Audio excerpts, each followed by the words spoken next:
अगर आप इस मंदिर के अंदर देखोगे तो आपको 4 बड़े बड़े पिलर दिखाई देंगे जो कि काफ़ी अलग ही डिज़ाइन से बनाए गए हैं, काफ़ी खूबसूरत बनाए गए हैं, जो कि इस मंदिर के छत को सपोर्ट के लिए बनाए गए थे। और इन मंदिरों के आप चारों दीवारों पे नज़र डालोगे तो आपको काफ़ी सारी प्राचीन मूर्तियां दिखाई देंगे।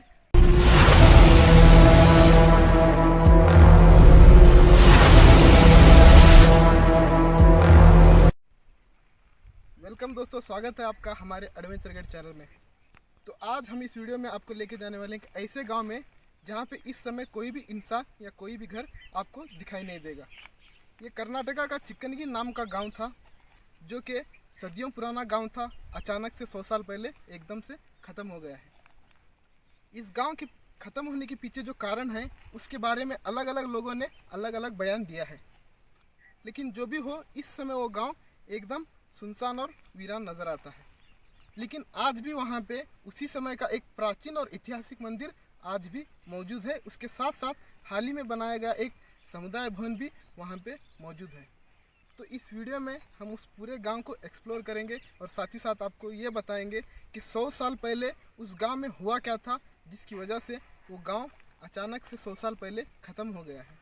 साथ ही साथ उस ऐतिहासिक मंदिर और समुदाय भवन के बारे में बताने की कोशिश करेंगे। तो बने रहिएगा हमारी वीडियो में एंड तक। अगर आपने हमारे चैनल को अभी तक सब्सक्राइब नहीं किया हो तो चैनल को सब्सक्राइब करके बगल वाले नोटिफिकेशन को ऑन कर लें, क्योंकि हम हमेशा से ऐसी ही ऐतिहासिक और एडवेंचर भरे वीडियोस आपके लिए लाते रहते हैं। तो चलिए चलते हैं उस गांव की ओर। तो दोस्तों, इस समय जो आप सड़क देख रहे हो ये एकमात्र मार्ग है इस गांव को आने के लिए। ये गांव आपको हानगल और मुनगढ़ के बीच में मिलता है।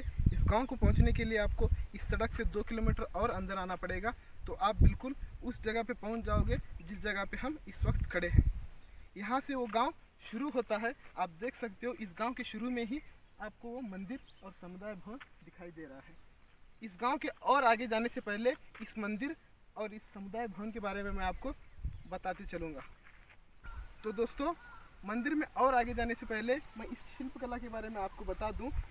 इस पत्थर में एक नाग को दर्शाया गया है, जिसको हिंदू धर्म में हिंदू धार्मिक आस्था के तौर पर नाग देवता माना जाता है। ये भी काफ़ी प्राचीन और ऐतिहासिक है, जो कि मंदिर के प्रारंभ में ही आपको देखने को मिलेगा। तो चलिए चलते हैं अब उस मंदिर की ओर। वहाँ जाने के बाद उस मंदिर के इतिहास के बारे में हम और बात करेंगे।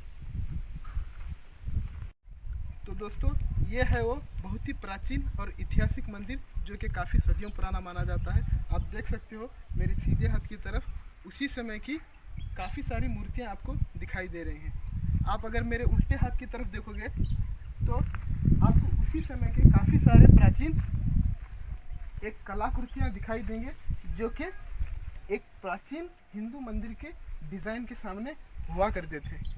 और आप उसके बगल में देखोगे तो एक किसी भाषा में लिखा गया आपको एक चित्रकला दिखाई देगी, जो कि एक अलग ही भाषा में लिखा गया है। आज से पहले इस भाषा को मैंने पहले कभी नहीं देखा, ना ही कभी पढ़ा हूँ। अगर किसी को भी इस भाषा के बारे में जानकारी हो तो प्लीज़ हमारे कमेंट सेक्शन में इस भाषा के बारे में आप बता सकते हो। दोस्तों, अगर आप इस मंदिर के अंदर जाओगे तो आपको काफ़ी सारा अंधेरा दिखाई देगा आपको, क्योंकि अभी तक इस मंदिर में किसी भी तरह का बिजली या लाइट का इंतज़ाम नहीं किया गया है। इसकी वजह से यहाँ पे आपको हमेशा अंधेरा ही दिखाई देता है। अगर आप इस मंदिर के अंदर देखोगे तो आपको 4 बड़े बड़े पिलर दिखाई देंगे, जो कि काफ़ी अलग ही डिज़ाइन से बनाए गए हैं, काफ़ी खूबसूरत बनाए गए हैं, जो कि इस मंदिर के छत को सपोर्ट के लिए बनाए गए थे। और इन मंदिरों के आप चारों दीवारों पे नज़र डालोगे तो आपको काफ़ी सारी प्राचीन मूर्तियां दिखाई देंगे। और उसके साथ साथ अगर आप सामने देखोगे तो जहाँ पे शिवलिंग रखा गया है उस पर फ़िलहाल तो उस गेट पे ताला लगाया गया है।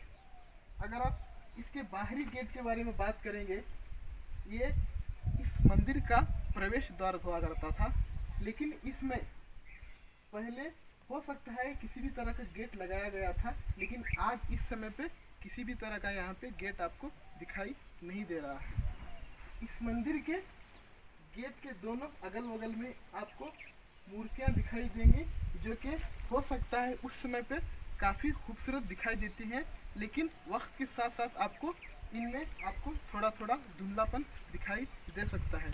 अगर आप इसके सीधे तरफ देखोगे तो आपको दो नाग की मूर्ति दिखाई देगी, जो कि एक नाग देवता की मूर्ति मानी जाती थी। तो अब बात करते हैं हम इस मंदिर के बेसिक स्ट्रक्चर के बारे में। तो इस मंदिर को 13वीं सेंचुरी में विराट राजा के शासनकाल में बनाया गया था।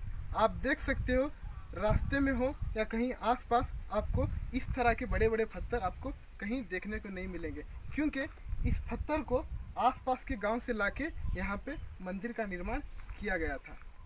इस मंदिर को दो अलग अलग पत्थरों का इस्तेमाल करके बनाया गया है।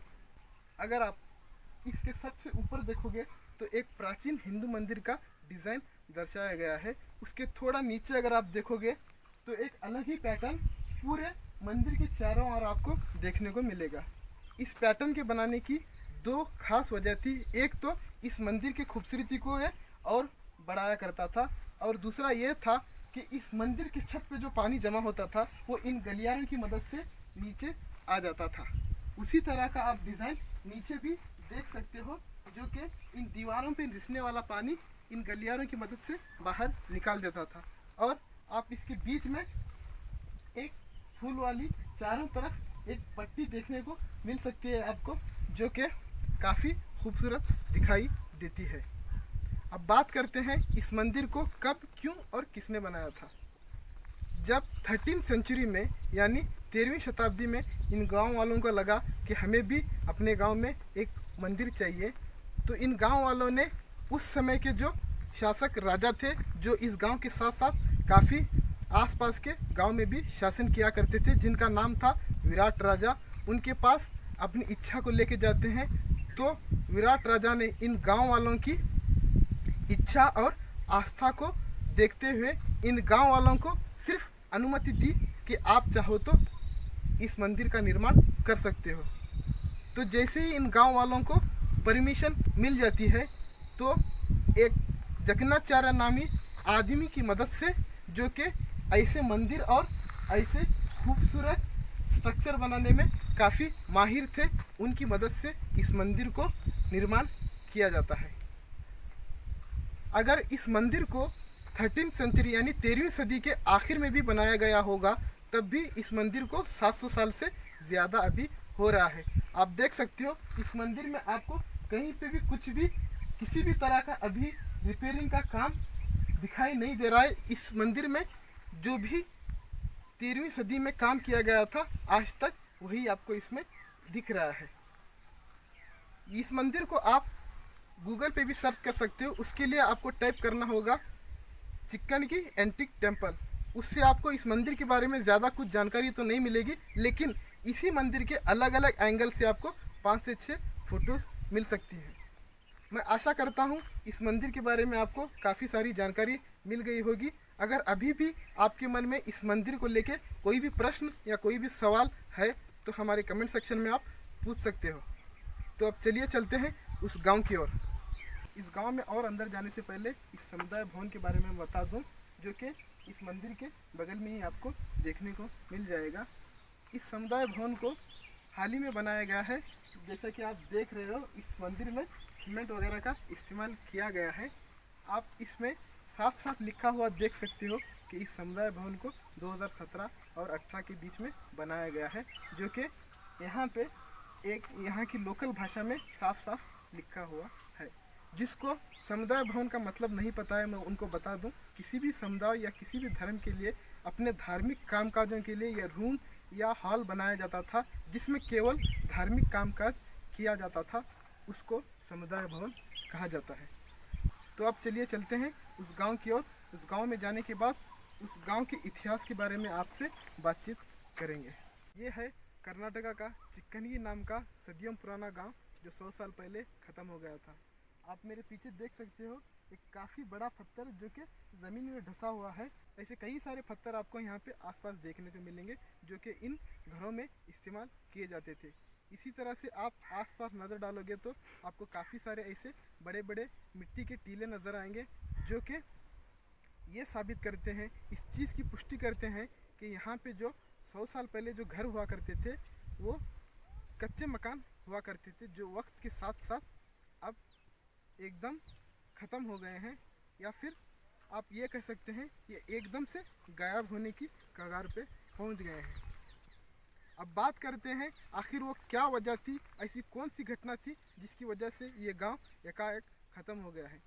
इसके बारे में काफ़ी सारे लोगों ने एक किंवदंती यानी सुनी सुनाई बात कही जाती है कि इस गांव में भूत या किसी आत्मा का साया था, जिसकी वजह से लोगों ने इस गांव को एकाएक छोड़ के चले गए। असल में इस गांव के एकदम से खाली होने के पीछे जो वजह है वो ये थी कि 100 साल पहले इस गांव में एक वबा यानी महामारी, जो कि इस समय कोरोना वायरस आपको दिखाई दे रही है, उसी तरह की एक महामारी इस गांव में फैली हुई थी। उस समय इन गांव वालों के पास उस बीमारी का किसी भी तरह का इलाज मौजूद नहीं था। हो सकता है आसपास के कई गांव में इसका इलाज मिल चुका होगा, लेकिन इस गांव में उस बीमारी का किसी भी तरह का इलाज उस समय मौजूद नहीं था। तो इस बीमारी से वो लोग काफ़ी ज़्यादा परेशान हो गए थे, क्योंकि उनको एक ही दिन में अपने ही गांव वालों को 3-3 से 4-4 लोगों को एक साथ दफन करना पड़ रहा था। तो इस बीमारी से परेशान होकर उन गांव वालों ने इस बीमारी का एकमात्र हल ये निकाला कि इस गांव को छोड़ के जाना ही इस बीमारी का एकमात्र हल है। तो इन गांव वालों ने अपने ही खेतों में काफ़ी दिन रहने के बाद जब इस बीमारी के बारे में इनको कम सुनने को मिल रहा था, तो आसपास के गांव में जाके बसने लग गए। तो उस दिन से लेके आज तक इस गांव में आके रहने की हिम्मत या घर बनाने की हिम्मत आज तक कोई नहीं करता है। तो ये थी इस गांव की वो घटना जो 100 साल पहले घटी थी, जिसकी वजह से ये लोग अचानक से इस गांव को सुनसान करके चले गए थे। आशा करता हूँ आज का ये वीडियो आपको पसंद आया होगा। ऐसे ही मज़ेदार, ऐतिहासिक और इंटरेस्टिंग वीडियो देखने के लिए हमारे चैनल को सब्सक्राइब कर लीजिए। हमारा वीडियो अगर आपको पसंद आया हो तो लाइक करके दोस्तों को शेयर ज़रूर करें। फिर मिलते हैं ऐसे ही ऐतिहासिक और एडवेंचर वीडियो में। तब तक के लिए अपना ख्याल रखें। जय हिंद।